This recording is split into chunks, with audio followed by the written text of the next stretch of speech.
They say some evenings arrive like a knock on a closed door, asking you to open not just the porch but a part of your life you've kept neatly folded. This was one of those nights, the kind that begins with rain and ends with an answer you didn't know you were ready to give. What my NEPHEW asked me that evening still rings in my chest like a church bell after Sunday service. Don't forget to like the video, share your thoughts or story in the comments, and subscribe to stay updated with our latest stories. Now before I begin, tell me, where are you watching from? I'd love to know which cities and towns are joining me for this memory that stayed with me for years. The town had gone quiet under a steady fall rain, the kind that turns streetlights into halos and sidewalks into long shining ribbons. I had just set a kettle on and was slicing the first apples for a pie I didn't need, but wanted anyway. Something about cinnamon helps an old house feel held. That's when I saw a shadow pause at the frosted glass of my front door. A careful knock, knuckles soft, as if asking permission to exist.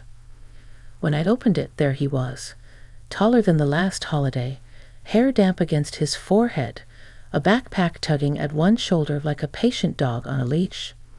He managed a half smile and lifted his chin in that shy way boys do when they're on the edge of speaking, but haven't found the bridge yet. "Hey, Auntie," he said. "Come in, love. You'll drown out there," I told him, pulling the door wide and the warmth around us both. He stepped across the threshold, leaving a small constellation of raindrops on the mat.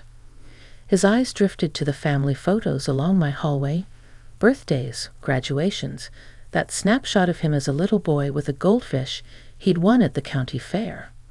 He paused longer than usual at the picture of his mother and me on the pier, laughing into the wind. He didn't touch it. He just breathed. I handed him a towel and guided him to the kitchen table. The kettle clicked and the whistle curled up like a memory. I poured tea, the steam carrying orange peel and cloves. He wrapped both hands around the mug as if it could warm more than his fingers. "You okay?"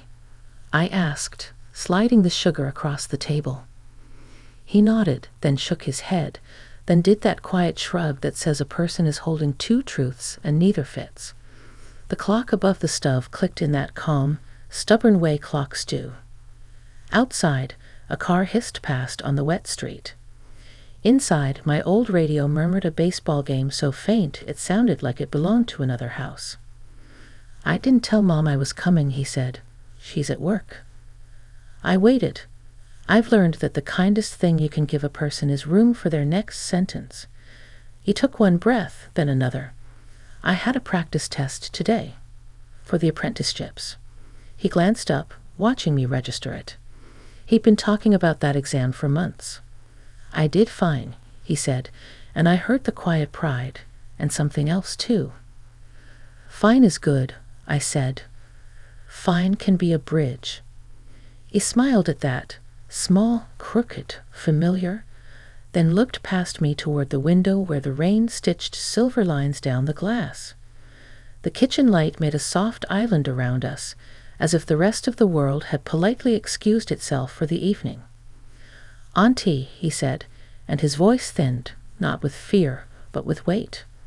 "Can I ask you something, and you'll tell me the truth, even if it takes a while?" "You can ask me anything," I said, "and we can take all the while we need." He nodded, swallowed, and set his mug down so carefully it didn't make a sound. I remembered him at 5 years old, setting toy cars on the rug bumper to bumper in a long, patient line. He has always been a boy who understood that where you place a thing matters. "I keep thinking about Grandpa," he said, eyes on the rim of his cup. "How he carried himself. How people listened when he talked, even if he didn't say much. How he was firm but never mean." He stopped, searching for a word that wouldn't brag and wouldn't hide. "He was steady," I offered. "Yeah," he said, "steady." He took another breath. "I'm trying to figure out who I'm supposed to be. There's a lot of noise, you know. Friends saying one thing, online saying another, even Dad." He trailed off and gave me a quick, apologetic look, as if mentioning his father might rearrange the furniture of the room. I just nodded and let the furniture be. Today, my coach said being strong is mostly about not letting people see you sweat. But that doesn't feel right. I mean, Grandpa cried when he talked about Grandma sometimes, and I don't think that made him less. I stirred honey into my tea and watched it turn the color of late afternoon. The radio announcer called a double, and the crowd surged like wind in trees. My nephew sat very still, shoulders square, hands open on the table, as if he were ready to catch something fragile. "So," he said, eyes finally lifting to mine, clear and honest as the first day of school. "Will you tell me how? How to do this right? How to be a good man?" The question landed between us like a small, bright stone on calm water, sending rings outward that touched old stories and newer aches, pride and regret, the soft places and the sturdy ones. I felt the pineapples waiting, the kettle empty now, the slow tick of the clock. I felt the years between the girl I had been and the woman I was, and how both of us wanted to answer him carefully. "Stay," I said. "Eat pie with me while it rains." He laughed, surprised, and the room loosened its shoulders. I rose to the counter, folded sugar and cinnamon over the apples, the scent lifting like a hymn. Behind me, he spoke again, softer. "I didn't know who else to ask," he said. I slid the pie into the oven and turned back to him. "Then you asked the right person," I said, "because the first part is this: you don't have to carry it alone." His jaw moved, a small knot untying. We sat there with the rain and the radio and the unseen pie beginning to brown, the house filling with the kind of sweetness that means something is becoming itself. I reached for the old shoebox I keep on the shelf above the fridge, the one with Grandpa's pocket knife, and the ticket stubs, and a letter he once wrote to me when I was not much older than the boy in front of me. "Let's start here," I said, setting the box between us. "With a story."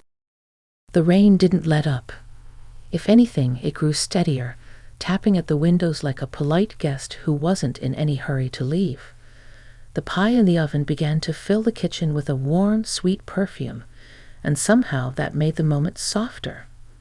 My nephew leaned forward a little, elbows on the table, but careful not to seem impatient. There was something almost old-fashioned about the way he waited. Like people used to wait before phones and distractions and interruptions became so normal we barely noticed them anymore. I opened the shoebox slowly, not for dramatic effect, but because time deserved to be handled gently here. Inside were the pieces of my father's life that I had kept. The old pocket knife he would sharpen every Sunday, the photograph of him standing behind his truck with the early morning sun at his back, the faded fare ticket from the night my mother won a jar of jam by guessing the weight of a pumpkin. And then, folded in thirds like a promise, was the letter. My nephew took in every object as if each one might suddenly speak. He didn't reach out for anything. He just watched, patient, present. That alone told me he understood more than he realized. "This letter," I said, sliding it toward him just a little but not letting go yet, "is something he wrote to me when I was 21. I had made a choice that changed the course of my life. And I asked him, though not as clearly as you asked me, how to be steady the way he was." "What did he say?" my nephew asked, his voice barely above the rain. I began unfolding the creased paper. The years had given it a softness at the edges. I remembered reading it the night I got it, my hands shaking because I thought he'd tell me I was wrong. Instead, the words were kinder than I expected. Kinder, I think, than he ever spoke out loud. He said that strength is not loud, I said. He said strength is when you keep room in your heart for the things that scare you. And it's when you don't run from the truth just because it's inconvenient. My nephew shifted in his seat, not uncomfortable, but moved. He took a slow breath. "So it's not about never being afraid?" he asked. "No," I said. "It's about what you do with the fear. If you carry it with both hands and not let it make you cruel." He looked at the letter like it was a map. Outside, a bus rumbled down the street, its headlights briefly stretching across my kitchen wall. Inside, time felt like it had taken off its shoes and sat down with us. The oven dinged. I stood to take the pie out, steam rolling upward like something that had been waiting underground too long. I sliced 2 pieces. The apples were soft, but not mushy. The crust held its shape just enough. I handed him a plate, and for a moment he smiled the way a person smiles when they realize something is still good in the world. The tricky part, I said, sitting back down, is that people will try to tell you what strength looks like. Some will say strength is being unshakable. Others will say it's winning. But strength, real strength, is choosing kindness when no one is watching. He took a slow bite, eyes still on me. Do you think Grandpa knew every day what he was doing? Being that steady all the time? I laughed softly, not at him, but at the way memory can paint people with perfect brush strokes they never asked for. No, I said. I think he made mistakes. I think he had days where he felt lost. But he always returned to what mattered. That's what steadiness is. Not perfection. Return. The rain slowed now, down to a soft patter that sounded like someone brushing dust from an old photograph. My nephew's shoulders relaxed. He set the fork down and looked at me like he understood something he had always suspected but had never had anyone say out loud. So, he began, his voice clearer now, if I want to be a good man, I need to be someone who can come back, someone who doesn't lose the important parts. Yes, I said, exactly that. He looked down at his slice of pie, then back at the letter. Then maybe I came here tonight because I didn't want to learn this alone. And there it was, the core of the evening. Not the question, not the uncertainty, not even the memory of my father's steadiness, but the courage of a young man walking through rain toward a door he trusted. I reached out, not to fix anything or to instruct, but simply to let the moment settle. You didn't, I said, not tonight. The night stretched further, settling into that quiet hour when the world seems to exhale. The rain eased until it sounded more like a brush than a shower. My nephew leaned back in the chair, the empty plate in front of him like a small proof that comfort had happened here. The letter rested between us, and the shoebox sat open like an old friend we didn't need to rush. I could see something in him soften, not weakness, but that kind of openness people get when they finally stop bracing. He tapped one corner of the letter gently. Did Grandpa ever talk to you about being young? He asked. Like, did he ever say what he got wrong? I nodded slowly. He said it wasn't the mistakes that stayed with him. It was the times he stayed silent when he should have spoken kindness. My nephew looked down at his hands. I recognized that silence, because I'd held it once. The feeling that being gentle might be misread. That showing your interior might be a risk. He took a breath. There's this moment, he said, eyes forward but far away. Something that happened last week. A boy in my class, he dropped his tools during welding. They scattered everywhere. Everyone laughed. He just froze, like he couldn't bend down to pick them up, or he'd break right there in front of us. He paused, fingers tightening just slightly. And I wanted to help him, he said, but I didn't. I kept my hands in my pockets, and I can't stop thinking about that. I listened, not to judge him, but because that moment, those tiny crossroads, are the ones that shape who a person becomes. That feeling you have right now, I said, that's your compass talking. Not guilt, not shame, just recognition. He rubbed his thumb along the table's groove. I don't want to be someone who watches moments go by. You won't be, I said, because you're already bothered by missing them. We sat with that. The rain paused completely now. The house took on a deep stillness. It reminded me of the nights my father would sit in the living room after everyone went to bed, just listening to the small sounds of the house, as if that was when he could think clearly.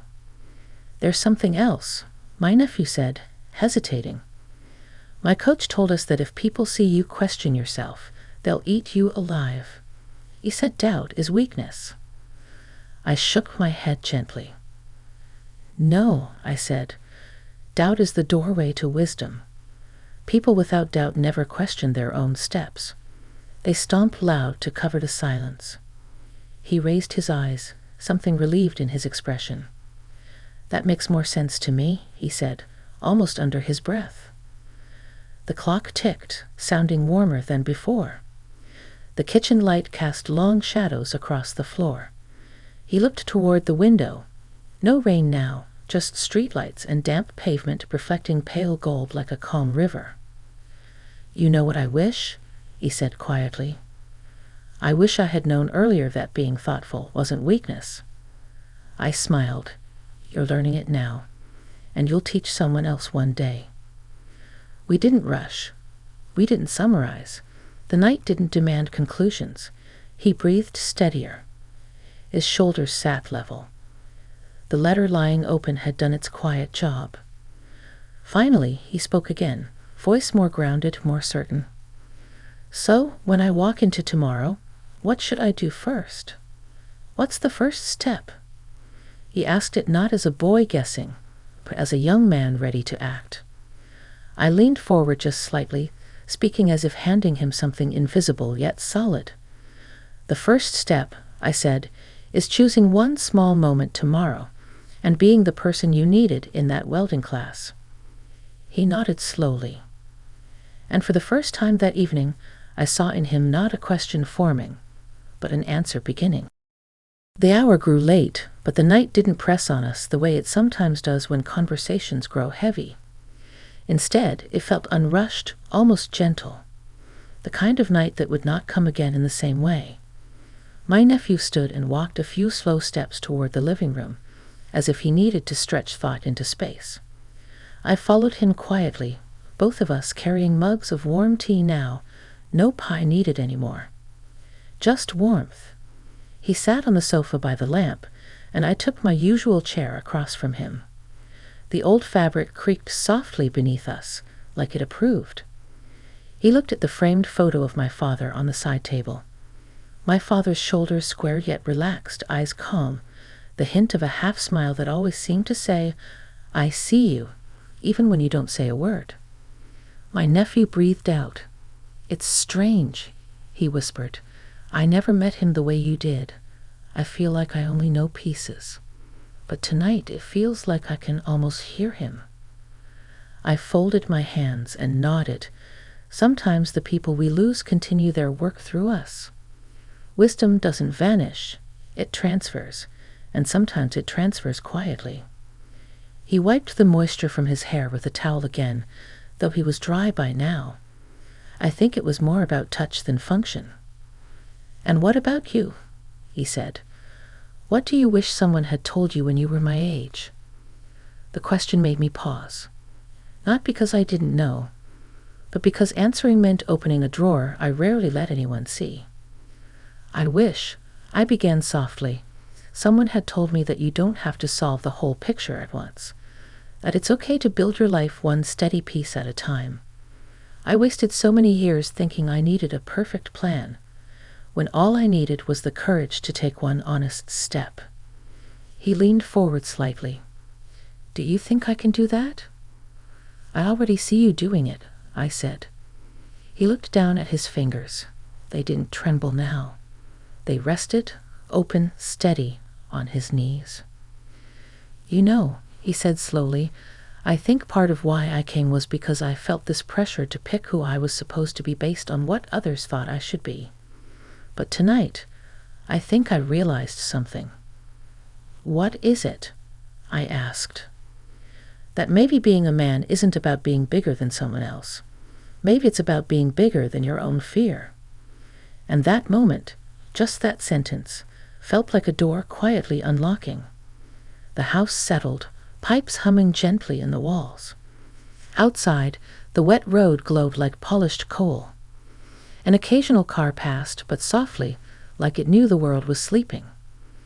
We sat in that stillness, side by side, not as teacher and student, not as adult and child, but as two people who understood the rare value of being able to speak honestly.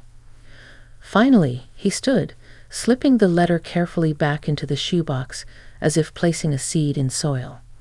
He didn't announce any big conclusions. He just nodded once, like someone who knows the next morning will be unrecognizable in a good way. "I should go," he said quietly. "Mom will be home soon." I walked him to the door. He slipped his backpack on. Before stepping out, he turned back with a tenderness that made time feel slow.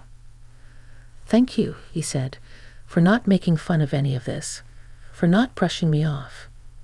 "You'll never be brushed off in this house," I said. "Not ever." He stepped onto the porch. The rain had stopped, but the world smelled rinsed and new. He looked back once more, just long enough to set the memory into place, then walked down the path toward the sidewalk, each step gentle, unhurried, purposeful. I closed the door, leaned my back against it, and let the quiet settle around me. And in that moment, I realized something too. Sometimes the most meaningful question isn't the one asked, but the one trusted with the asking.